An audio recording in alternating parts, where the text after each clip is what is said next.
"Step behind me," said the Continental captain as the Redcoat sergeant threatened her mother. "Get ready for a Revolutionary War story that will have you on the edge of your seat. When British soldiers threaten an innocent family, a brave Continental captain risks everything to stand between tyranny and the defenseless. This pulse-pounding tale of courage, protection, and unexpected love proves that true heroes emerge when ordinary people face extraordinary choices. Subscribe now and hit the notification bell for more historical adventures where honor conquers fear and love blooms in freedom's shadow. Shield of Honor. Chapter 1. The Threat at Dawn. The morning mist still clung to the Pennsylvania countryside when 18-year-old Elizabeth Hayes heard the thunderous approach of mounted soldiers that would transform an ordinary October day into a nightmare that tested every assumption she had ever held about safety, family, and the brutal realities of war. She was drawing water from the well behind their modest farmhouse when the sound of hoofbeats on the packed earth road sent a chill of premonition through her chest that had nothing to do with the autumn air. "Mother!" Elizabeth called urgently toward the kitchen window, where she could see her mother, Mary Hayes, preparing their simple breakfast. "There are soldiers coming, British cavalry by the sound of their horses and equipment." Mary Hayes appeared in the doorway with the quick, alert movements of a woman who had learned to assess threats rapidly during 3 years of war that had brought violence to every corner of the colonies. At 42, she had already buried a husband killed at Brandywine, and had spent the subsequent months protecting herself and her daughter through careful neutrality and desperate resourcefulness that kept them alive when many of their neighbors had fled or fallen victim to the chaos that accompanied military operations. "How many?" Mary asked quietly, her voice carrying the controlled calm that Elizabeth had learned to recognize as her mother's response to serious danger.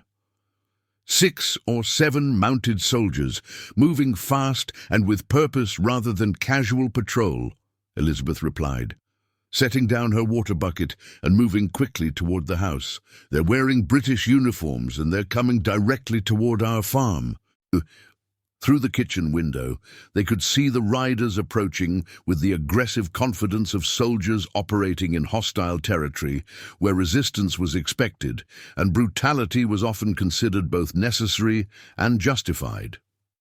The lead rider was a sergeant whose bearing and elaborate uniform suggested someone who enjoyed the authority that military occupation provided over civilian populations. "Elizabeth," Mary said firmly, "go to your room and stay there no matter what happens. Lock the door and don't come out until I tell you it's safe." "Mother, I'm not leaving you alone to face whatever they want," Elizabeth replied with the stubborn courage that had sustained them both through months of uncertainty and danger. "We face threats together, just as we've done since Father died." Before Mary could argue further, the sound of horses in their front yard announced the arrival of the British patrol. Heavy boots on the wooden porch were followed by aggressive pounding on the front door that suggested these soldiers weren't interested in polite requests for cooperation. "Open in the name of His Majesty King George!" The commanding voice carried the authority of someone accustomed to immediate obedience. "We're conducting searches for rebel contraband and traitors to the crown." Mary exchanged a meaningful look with Elizabeth before moving to answer the door, her movements deliberate and careful as she prepared to navigate an encounter that could easily turn violent if mishandled.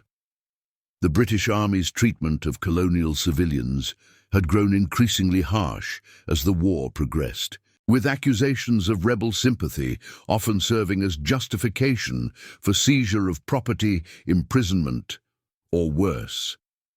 The sergeant who pushed past Mary into their modest home was perhaps 30 years old, with the kind of thick build and scarred face that suggested extensive combat experience and a corresponding tolerance for violence as a solution to problems. His red uniform was well maintained, but bore evidence of campaign conditions, while his manner carried the casual arrogance of someone who viewed colonial civilians as potential enemies, deserving of suspicion rather than protection.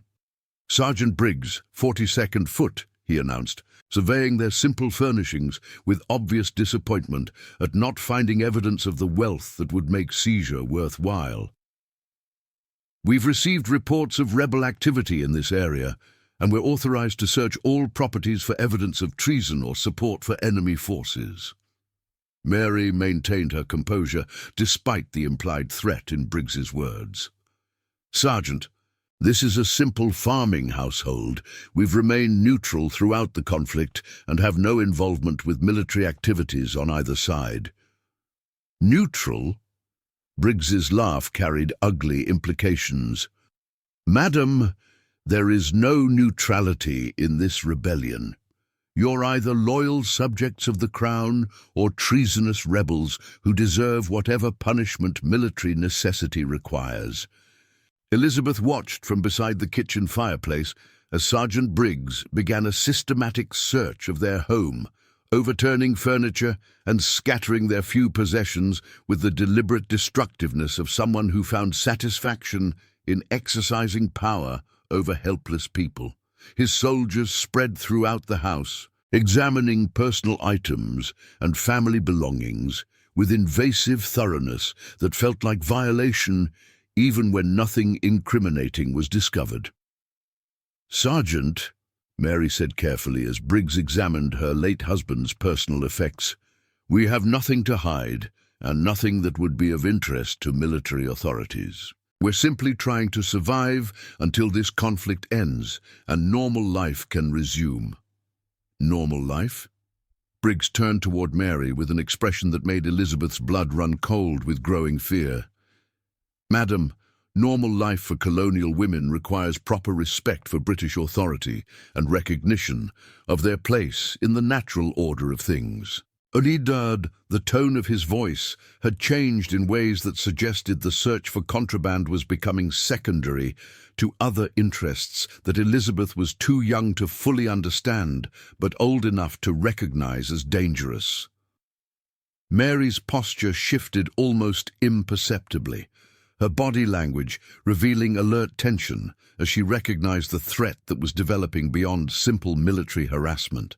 "Sergeant Briggs," Mary said firmly, "we've shown every proper respect for British authority, and we've answered all your questions honestly.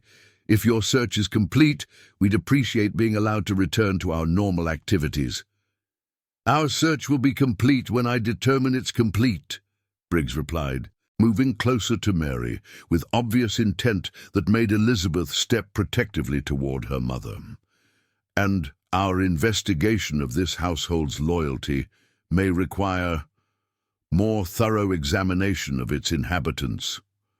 The implied threat was becoming explicit, and Elizabeth could see her mother's growing fear despite Mary's attempt to maintain outward calm. The other soldiers had completed their search and were now watching their sergeant with expressions that suggested they understood exactly what kind of examination he was contemplating. "Mother," Elizabeth said quietly, positioning herself between Briggs and Mary, "perhaps we should step outside where there's more room for the soldiers to complete their business." "An excellent suggestion," Briggs said with satisfaction that made Elizabeth realize her attempt to protect her mother had actually made their situation worse by drawing his attention to her as well.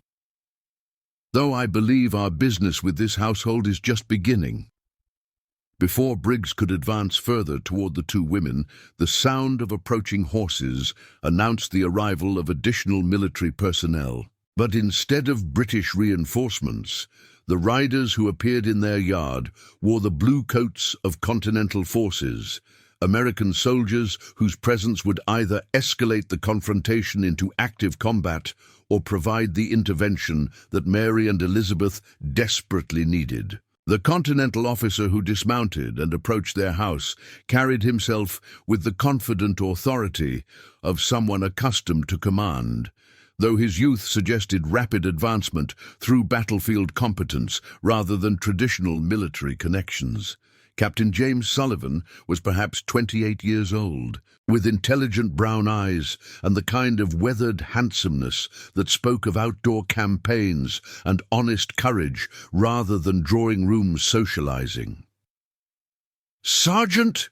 Captain Sullivan called through the open doorway, his voice carrying polite authority that nonetheless managed to convey unmistakable challenge. "I trust you're conducting your search in accordance with accepted military protocols regarding civilian populations. Subscribe for the next chapter of this Revolutionary War adventure. Will Captain Sullivan's intervention be enough to protect Elizabeth and her mother? What happens when two opposing forces clash over the safety of innocent civilians? Click the notification bell so you never miss our historical tales where courage stands firm against tyranny. Chapter 2. Lines Drawn. Sergeant Briggs emerged from the farmhouse with obvious irritation at having his activities interrupted by Continental forces, his hand resting casually on his sword hilt as he assessed the potential threat posed by Captain Sullivan and the 4 American soldiers who had accompanied him. The tension between the opposing forces was immediately apparent to everyone present, transforming a scene of civilian harassment into a military standoff that could easily escalate into violence. Captain Sullivan, 5th Pennsylvania Regiment, the Continental officer announced formally, his manner suggesting familiarity with the protocols that govern such encounters between enemy forces operating in disputed territory. "I trust your men are conducting themselves appropriately during their interaction with these civilian residents." "Captain," Briggs replied with the condescending tone British regulars typically used when addressing colonial military personnel, "His Majesty's forces require no oversight from rebel officers regarding proper military conduct. We're investigating reports of treasonous activity, which is entirely within our authority as representatives of legitimate government." Sullivan's calm response revealed both diplomatic skill and underlying steel. "Sergeant, I'm certain you understand that civilian populations deserve protection from unnecessary harassment, regardless of which army is providing that protection. Perhaps you could summarize your findings so that all parties can proceed with appropriate business." Elizabeth watched this exchange with growing hope that Captain Sullivan's presence might prevent whatever Sergeant Briggs had been planning before the Continental Patrol's arrival. There was something reassuring about the American officer's manner. Confident without being aggressive, respectful of proper protocols, while clearly prepared to enforce his own interpretation of acceptable behavior. "Our investigation is not complete," Briggs declared, his voice carrying challenge that suggested he had no intention of allowing Sullivan's intervention to curtail his activities. "These women require more thorough questioning about their knowledge of rebel movements and their own loyalty to Crown authority." "I see," Sullivan replied thoughtfully, studying Sergeant Briggs with the assessment of someone evaluating potential threats. "And what evidence of disloyalty have you discovered during your search?" The question was both reasonable and pointed, forcing Briggs to either present legitimate justification for his continued harassment or admit that his interests in Mary and Elizabeth had nothing to do with military necessity. His hesitation revealed that no such evidence existed, but also that he was considering whether Sullivan's small patrol could be intimidated or overwhelmed if the situation deteriorated into active confrontation. "Evidence is often subtle, Captain," Briggs replied finally. "Determining civilian loyalty requires careful assessment of attitudes, associations, and willingness to cooperate with legitimate authority." Sullivan's expression grew more serious as he recognized the implications of Briggs's evasive response. "Sergeant, are you suggesting that these women have refused to cooperate with your investigation, or that they've displayed inappropriate attitudes toward British authority?" Mary stepped forward before Briggs could respond, her voice steady despite the dangerous currents flowing between the opposing military forces. "Captain Sullivan, we've answered every question these soldiers have asked and permitted them to search our home completely. We've shown proper respect for their authority while maintaining that we have no information of military value." "And yet," Briggs interjected harshly, "proper respect requires more than mere words. Colonial women must demonstrate their submission to British authority through actions that prove their understanding of their place in the natural order." The crude implication in his words created a moment of electric tension, as everyone present understood that the sergeant was no longer discussing military necessity, but was instead asserting a claim of physical authority over defenseless civilians. Sullivan's posture shifted almost imperceptibly, his relaxed alertness becoming focused readiness for action. "Sergeant Briggs," Sullivan said quietly, his voice carrying the kind of controlled danger that experienced soldiers recognized as more threatening than loud bluster. "I believe you may have misunderstood the nature of military protocols regarding civilian populations. Perhaps we should clarify appropriate conduct." Elizabeth felt her heart begin to race as she realized that the confrontation was approaching a crisis point where violence seemed increasingly inevitable. Captain Sullivan's intervention had prevented immediate assault, but Sergeant Briggs appeared unwilling to abandon his intentions without face-saving confrontation that could prove dangerous for everyone involved. "Captain," Briggs said, his own voice taking on aggressive undertones, "I hope you're not suggesting that rebel forces have authority to interfere with legitimate British military operations. Such interference might be interpreted as hostile action requiring appropriate response." The threat was clear and immediate. Sergeant Briggs was preparing to transform their civilian protection mission into military combat that would give him justification for whatever brutality might follow. Sullivan understood the tactical situation and the moral stakes that made retreat impossible despite being outnumbered.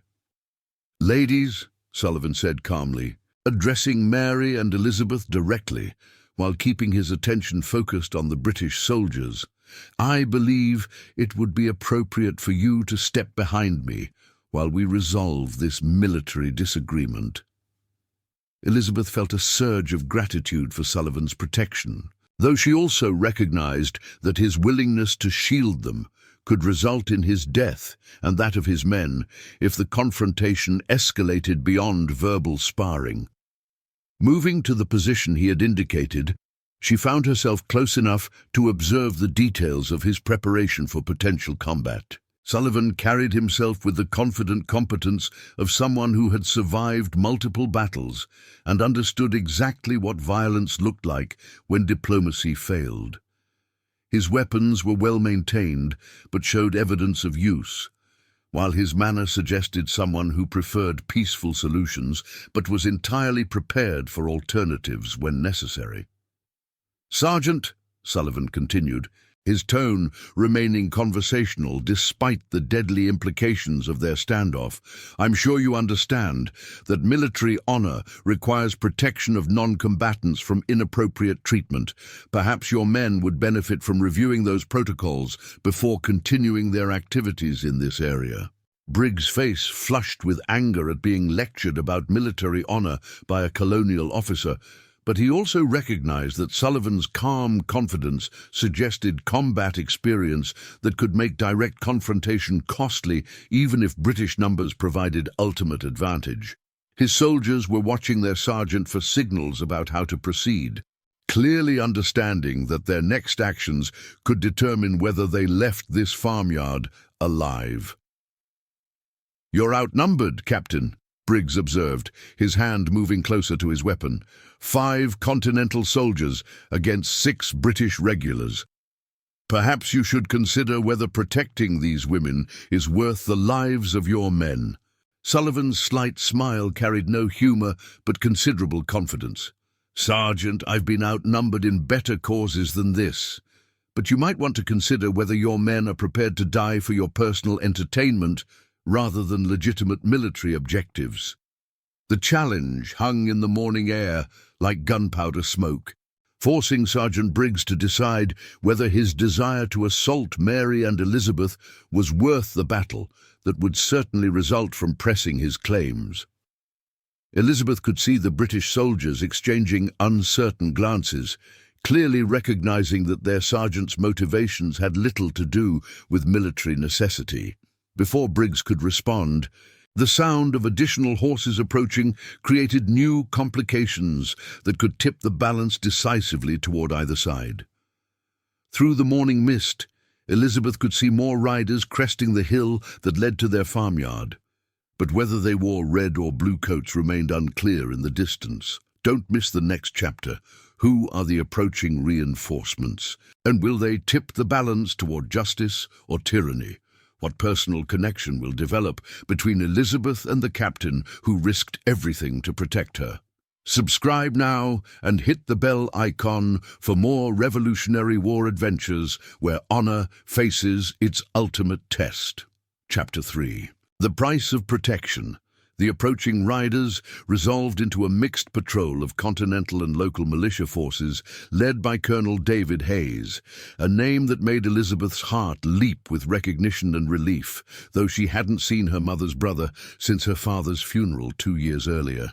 Uncle David's arrival with reinforcements that brought Continental numbers to nearly 15 men fundamentally altered the tactical situation and provided Captain Sullivan with the support needed to enforce his protection of the 2 women. "Captain Sullivan," Colonel Hayes called as he dismounted with practiced military efficiency, "I see you've encountered some complications during your reconnaissance mission. Perhaps you could brief me on the current situation." Elizabeth watched her uncle's face as he recognized her and her mother, noting his carefully controlled anger as he absorbed the scene. British soldiers clearly harassing his family, while Continental forces provided protection that shouldn't have been necessary if proper military protocols were being observed. "Colonel," Sullivan replied formally, though his relief at the reinforcements was obvious, "Sergeant Briggs and his men have been conducting a search of this property that appears to have extended beyond normal military requirements. The civilian residents have been cooperative, but the sergeant seems to believe that additional. Investigation is warranted." The diplomatic phrasing allowed Colonel Hayes to understand exactly what had been threatened without requiring explicit discussion of attempted assault that could escalate the confrontation beyond negotiation. Hayes studied Sergeant Briggs with the cold assessment of an experienced officer who recognized predatory behavior disguised as military necessity. "Sergeant Briggs," Colonel Hayes said formally, "I trust your search has been completed to your satisfaction and that you're prepared to file appropriate reports about your findings with British headquarters." The question was both courteous and pointed, offering Briggs an opportunity to withdraw with dignity while making clear that continued harassment would be met with overwhelming force. The sergeant's expression revealed his frustration at being prevented from completing his intended assault, but also his recognition that the tactical situation had shifted decisively against him. "Colonel," Briggs replied stiffly, "His Majesty's forces have completed their investigation of this property. We found no evidence of treasonous activity that would warrant further military attention." "Excellent," Hayes responded with satisfaction that didn't quite mask his contempt for what the British sergeant had actually been planning. "Then I'm sure you'll want to continue your patrol to other areas where your investigative skills might be more productively employed."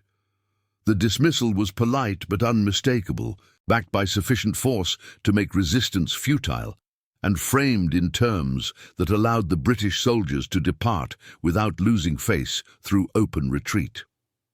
Sergeant Briggs recognized his defeat, but also understood that admitting the true nature of his intentions would have compromised his position even with his own men. "Indeed," Briggs said through gritted teeth. There are other properties in this district that require examination. Good day, Colonel.